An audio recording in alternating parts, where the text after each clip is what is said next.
What words of good luck do you have for your dog? Don't let her die. Okay, that's good before surgery. What else? Be safe. Okay, good. And good luck, Penelope. Good luck, Penelope.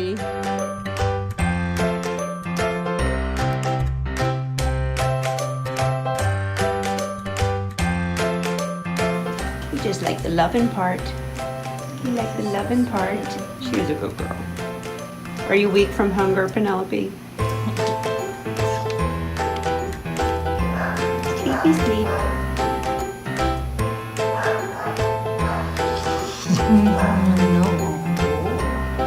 Today's question is, what age should you spay or neuter your dog? And I don't want you to kind of freak out when you're watching this video if you already have spayed or neutered your dog, because when I first started to dive into some of the research that I'm going to talk to you about today, I had a spay surgery done on Matilda, who is my now almost 10-year-old black Labrador. So that was when I started to dive deep. In general, when we say neuter, we're talking about castrate male dogs. And when we say spay, we are talking about removing the ovaries and uterus of female dogs. We will often use the word neuter for both genders, male and female. So I will use that interchangeably, so don't get confused. And the reason I'm talking about this, guys, is I just had Penelope spayed, but I waited until she was almost 2 years of age. So she'll be 2 next month.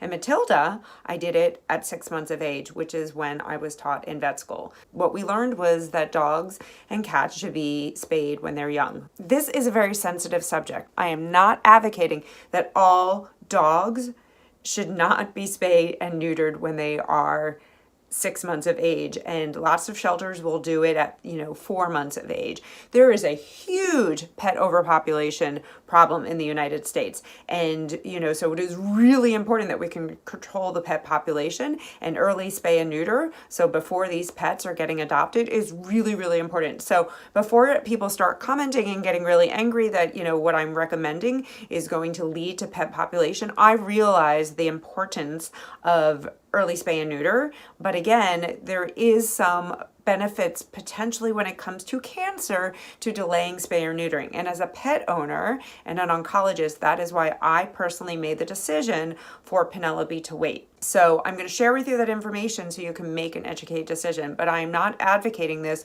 for, all dogs and cats across the United States by any stretch of the imagination. Okay? So that's my disclaimer. I've been talking about this since some of the studies first came out 2013. Okay? So it's 2019. So this is 6 years of age. So this is not new information. What are the advantages of doing a spay for a dog? Obviously, you are going to remove the risk of unwanted pregnancy, which can be a huge issue, as I was mentioning, with pet population. It's a treatment for uterine neoplasia, so we won't get cancer of the uterus, we won't get cancer of the ovaries, vaginal prolapse, some of these other issues with the uterus and the ovaries, you'll remove that. Pyometra. This is a disorder that we usually see in older female dogs where they get a pus-filled uterus.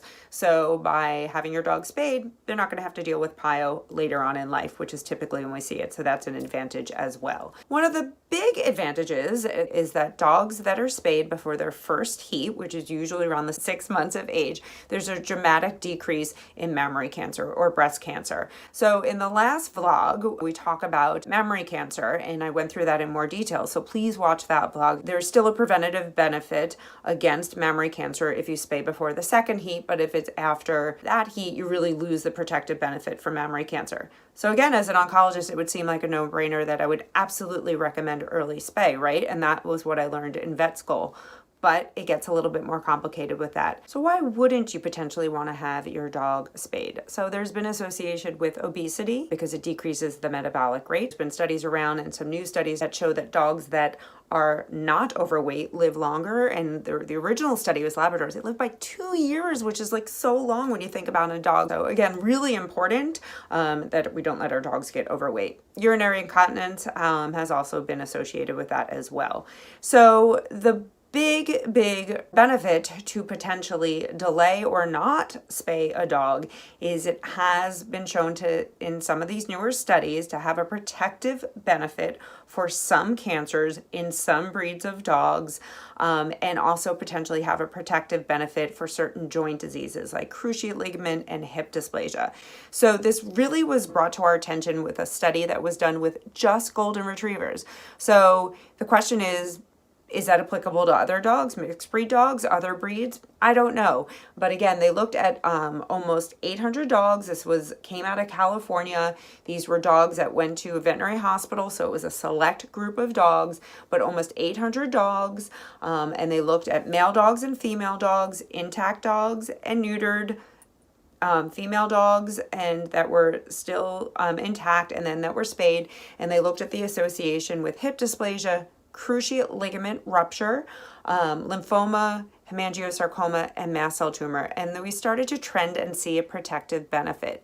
And so there have been other studies, and there have been other studies that came out before this and that after this that showed that there was a potentially a protective benefit by leaving the sex hormones, testosterone and estrogen, present in dogs. What gets confusing is what is the right age if you decide that you have a high-risk cancer breed and maybe you want to wait. And that's where it gets really muddy and we don't know the right answer. I don't think that any of us really know what the right answer is. So I'm going to tell you what I did based on the information that I have. Okay? Okay, so Labradors, as much as I love them, are a high cancer breed. Another interesting study that came out in 2010 looked at Rottweilers, again, very breed specific, with osteosarcoma, and dogs that were neutered before 1 year of age or later. They looked at their risk of getting osteosarcoma, and those dogs that were neutered young were more likely to get osteosarcoma. My personal opinion is, especially if you have a high-risk breed, so maybe you have one of these larger giant breed dogs that's high risk for osteosarcoma. Golden retrievers are at high risk for many cancers. Labradors, as much as I love them, are at high risk. So, if you have a pure breed or a mixed breed dog, part of doing your homework is to do some research and find out what are the cancers that they're potentially at risk for. So what did I decide to do in Penelope? I decided to wait. I wanted her to be at least 2 years of age. Based on all the different studies that have come out, it looks like I wanted her to get to be at least 2 years of age. Guys, I'll be honest, I never lived with a dog that went through heat. It was quite an experience, I have to tell you. So she went through about 3 heats, and we just had her spayed right before her 2nd birthday. She's at risk for mammary cancer potentially, right? So what do we know about that? So again, go back to the vlog before, but I'll give you the lowdown. So 50% of mammary cancer is benign and 50% is malignant, and half of the malignant ones are cured with surgery. So 75% of mammary cancer, breast cancer, is cured with surgery and also early detection. I can find mammary cancer in the last vlog, and we'll put a little clip in right now. You're palpating your dogs, they have 10 mammary glands, so from here all the way down, and you're feeling their mammary glands, all 10 of them, once a month.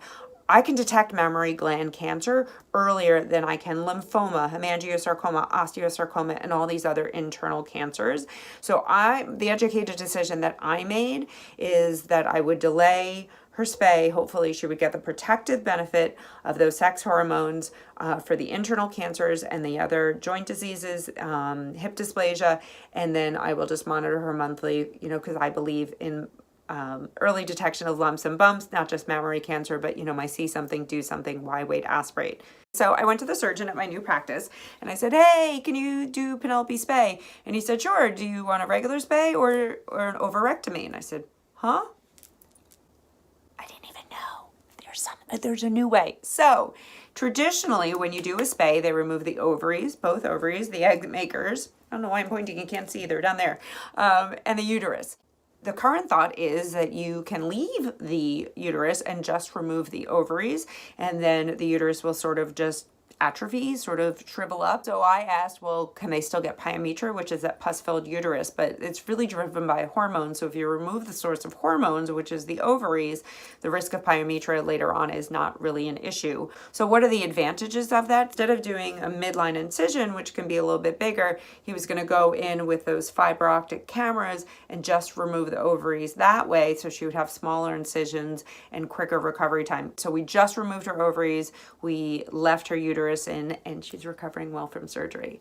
The cool thing about veterinary medicine and human medicine as well, right, is that we're constantly getting more data, learning from it. I wish I could give you a clear-cut age and say this is the age that it should be for every dog, but it isn't. So the thing that you should be doing is talking to your veterinarian.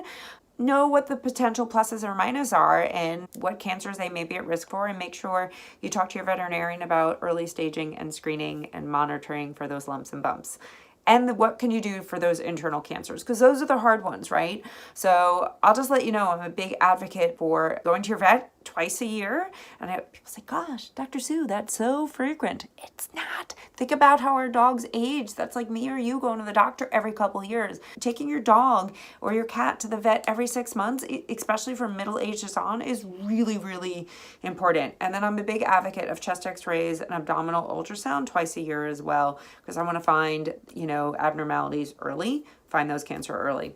All right, let's specifically talk about the pluses and minuses of male dogs, because we didn't really do that. For male dogs, so the benefits of neutering them is they're not going to get testicular disease, so they're not going to get testicular cancer. If they have prostatic hyperplasia that is driven by testosterone, that will help improve that as well.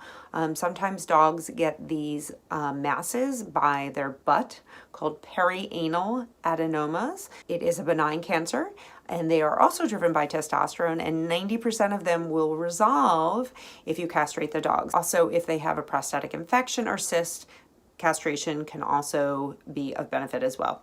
Okay, so what would be the potential negatives for castrating a male dog? Obviously, just as in female dogs, they can have surgical complications. It is an anesthesia. And then some of the potential benefits of an intact dog is decreased risk of prostatic cancer and some of the other cancers that we talked about, like osteosarcoma, hemangio, lymphoma, and mast cell tumors that I mentioned in that golden retriever. So again, one size does not fit all. Lots of things to talk about with your veterinarian, a lot of pluses and minuses. So that's it, guys. That is my spiel on when should you spay or neuter your pet. I hope you found it helpful. Leave comments, leave questions. I know this is not an easy one. It's one that I'm probably gonna have to come back and answer more questions later or update you, because there will be more information.